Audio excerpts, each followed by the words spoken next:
Tinulungan nila ang mga mahihirap na bansa, especially sa Africa at Asia. Pero lumalabas, hindi pala pagtulong yun. Death trap pala yun. Yun nga, binanggit ko kanina. Panggugoyo pala yun. Alam mo naman natin na ganyan ang galawan ng China. Iba yung sinasabi nila sa ginagawa nila. Kunyari, pagkaharap ka, kinakaibigan ka. Pero pag talikod mo, binobolja ka pala. Nangunguna na dyan ang Pakistan, Angola, Sri Lanka, Bangladesh, Laos, at marami pang iba. Like I said, top 20 lang yan. So more than 20 ang mga bansang ginugoyo na nila.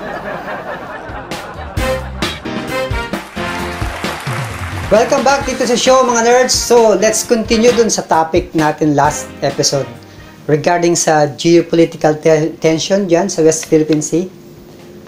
So doon sa mga nagtatanong, bakit ka lang maka-US? Di ba dapat neutral lang tayo? Dapat lahat kaibigan natin, pati China? Pala kaibigan naman talaga tayo. Wala naman tayong problema dyan. Lahat kaibigan natin, lahat ng bansa nakikipag-cooperate tayo, especially economically.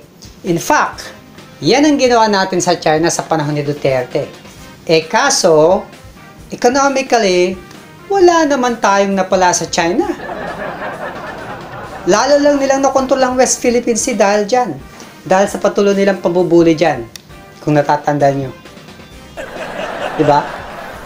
So, paano kung yung kinakaibigan natin binubuli tayo? At pati ng mga kapitbahay natin, sa tingin mo, may peace of mind ba tayo? Pati mga kapitbahay natin, palaging may nanggugulo sa neighborhood natin. Common sense lang ito, ano po? Diba? Diba pag may nanggugulo sa neighborhood, walang ibang magtutulungan kundi ang mga magkakapitbahay at nagkakaisa para masawata at matigil kung sino man yung nanggugulo na yun. Common sense. Siyempre sa mga magkakapitbahay, meron din yung mga hindi nakikisa sa grupo, yung mga pasaway din. Kasi nga, may pakinabang sila mula dun sa nanggugulo, kaya sila pa yung kumakampi dun. Ganyan ang ilan sa mga karatig bansa natin tulad ng Thailand, Cambodia, at iba pa. Kasi sa ngayon, hindi pa sila apektado. May pakinabang pa sila sa China economically sa ngayon. Dahil wala pa sila sa China debt trap. Tanong pa ng iba, so kaya nga, dahil nga malaki ang pakinabang sa China, sila nga yung tumutulong sa mga maliliit na bansa para umunlad. Kaya di ba dapat sa China tayo kumampi? That's a legit question, di ba? Yun ang akala mo. Akala mo tumutulong ang China kasi, di ba nga, meron silang world project na tinawag nilang Belt and Road Initiative. So, develop sila ng infrastructure. Well, ano bang naging resulta niyan? Di ba? So, ang nangyari kasi, tinulungan nila ang mga mahihirap na bansa, especially sa Africa at Asia. Pero, lumalabas, hindi pala pagtulong yun. Death trap pala yun. Yung nga, binanggit ko kanina. Panggugoyo pala yun. Kunwari, mag-i-invest sila, pero puro pabor lang sa kanilang agreement na gusto nila. Yun ang nangyari. So yun nga, yung mga bansa, nagkandalubog-lubog lang sa utang sa China, pero hindi naman nag-improve ang buhay nila. Kasi yung mga Chinese investors, mga Chinese din ang kinukuha nilang mga employee. Di bang galawan yan? Ganyan kung gumalaw mga Chinese, inuuno nila kapwa Chekwa. Di ba ganyan na ganyan nga yung nangyari sa Pogo, di ba? Nag-invest sila ng Pogo dito. Pero sa dami ng mga empleyado nila, ilang daan lang ang Pinoy, samantalang libo-libo ang Chinese nilang empleyado. Kaya nga biglang dumami ang mga Chinese dito kasi hinahakot nila from China. O di ba? So sinong mas nakikinabang? Di ba sila lang? And ano bang latest finding dyan sa Pogo? Di ba nga yung kinikita natin sa mga Pogo, it's not enough, hindi sapat compared sa negative impact nito sa ating society. Tulad ng kriminalidad nga, human trafficking, online scam, iba-iba pang scam, lalo na mga patayan connected dyan. So it's not worth it.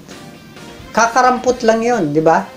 Compared. Kaya nga pinagbawal ng China ang Pogo sa bansa nila kasi alam nila ito yung ugat ng kriminalidad. Pero, strategy lang yan ng Communist China. Kesyo ayaw nila, pero Ang totoo niyan, gusto nilang maipogo sa labas ng bansa nila. Kasi pabor sa kanila kung tumas ang krimen sa mga bansa na may pogo. Kasi unti-unti nitong mapapahina ang society ng bansa na yan. Diba? Alam mo naman natin na ganyan ang galawan ng China. Iba yung sinasabi nila sa ginagawa nila. Kunyari, pagkaharap ka, kinakaibigan ka. Pero pag talikod mo, binobolja ka pala. Very duplicitous ang style nila. So, ano yung future effect nito sa business natin pag lumala ang krimen dito? Wala nang bansang mag-i-invest pag wala na silang tiwala sa safety dito sa Pilipinas dahil nga sa kriminalidad na yan. So, wala na tayong ibang malalapitan, kundi China na naman ang ulit ang bagsak natin. Wala tayong malapitan eh.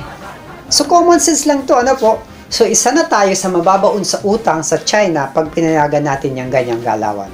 Isa na tayo sa mahuhulog sa China debt trap pag ganyan. So, ang sistema kasi, pag nabaon ka sa utang ng China, kontrolado ka na nila. Kontrolado ng bansa mo. Susunod ka na lang sa mga anumang gugustuhin ng China. Mapapasa ka nila na rin yung mga airports, seaports, at mga infrastructure na ginawa nila para sa'yo. Diba? Hindi ito bullshit. I-fact check nyo. I-search nyo. Top 20 countries that are victims of China debt trap. Search nyo para maliwanagan kayo kung nakakatulong nga bang China sa ekonomiya ng bansang tinutulungan nila. Kuno. Nangunguna na dyan ang Pakistan, Angola, Sri Lanka, Bangladesh, Laos, at marami pang iba. Like I said, top 20 lang yan. So more than 20 ang mga bansang ginugoyo na nila. Search nyo na rin ang meaning ng China debt trap para maliwanagan kayo.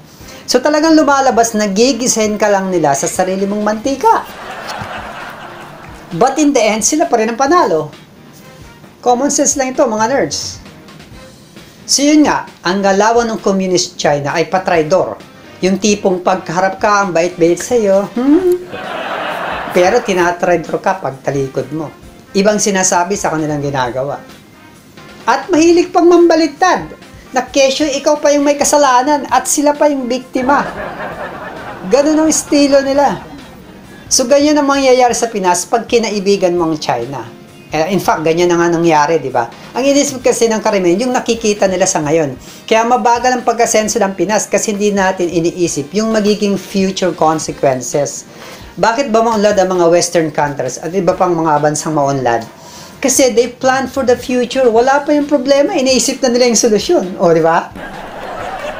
Positively advanced ang mindset nila. Tanong pa ng iba, bakit galit na galit ka sa China? Di ba ganyan din naman ang US at mga Western countries? Mas masahol pa nga sila sa China eh. Hindi naman tayo galit sa China. Specifically sa mga Chinese people. Ayaw lang natin ng style ng galawan ng mga government nila, Communist Party. Simple lang yan eh. Bigyan nyo ako ng 3 reason na maging mas masahol pang US at Western country. And I will give you 6 reasons kung bakit mas masahol ang communism at iba pang authoritarian country. Ano po? Comments kayo below. Ibigay nyo ang top 3 reason. At sa pagbabalik, ikukwento ko sa inyo ang nangyari sa mga bansang authoritarian at kung anong common sense na mangyayari sa China na sa ngayon ay unti-unti nang pabagsak at anong dahilan kung bakit ganon. We'll be back.